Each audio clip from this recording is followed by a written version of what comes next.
Hello, my name is Ryan Halo, and in this documentary, I am telling you all the process of how I conducted a boycott on businesses that I usually go to all the time.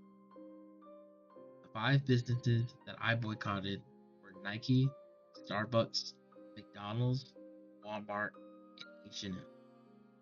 Boycotting was the action that was chosen because through changing my habits and spreading awareness, I feel like I can make real change to the world.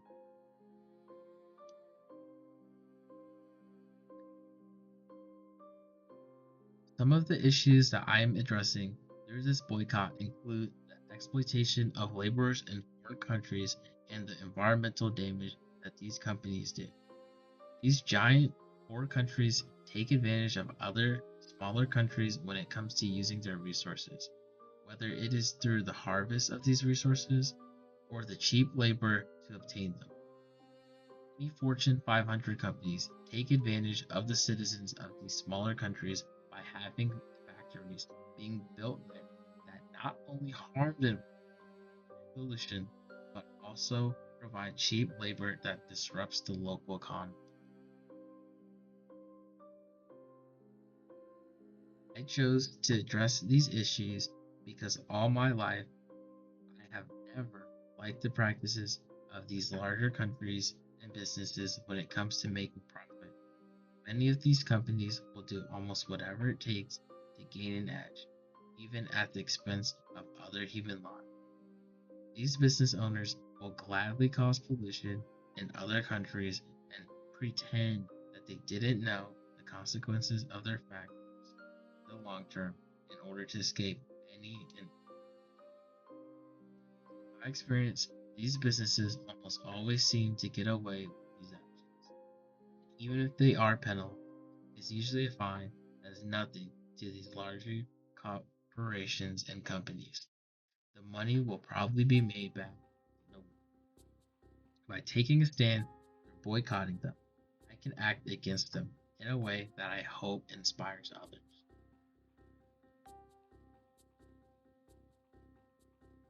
This project connects to course topics including globalization, climate change, neo-colonization, and capitalism.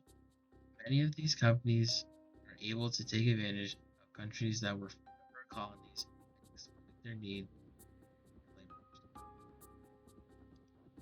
Small countries who needed the money given from these larger countries allow these factories to be built in other small allowed and sometimes did not allow larger countries to harvest their rare resources, thus damaging the environment of these countries.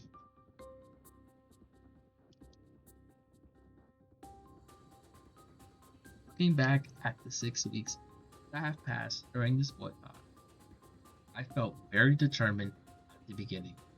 I thought that not spending money on these companies would be a breeze. But as time went on, the boycott became harder and harder for me. I started to miss going to the Starbucks on campus, and I wasn't able to order any clothes online or at the mall from H&M. Despite this, I started to understand just how ingrained my consumption was from these big Fortune 500 companies and remembered why I was boycotting in the first place. After the 6 weeks, I felt proud of myself for staying strong and not breaking my boycott.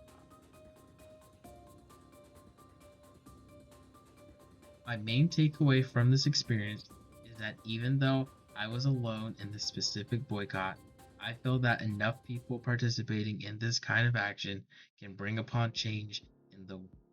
It isn't easy deciding to stop shopping at places that you may love and go to all the time. It's up to us as citizens to hold these corporations accountable, and boycotting is a practice that can be effective. Thank you for listening to this document.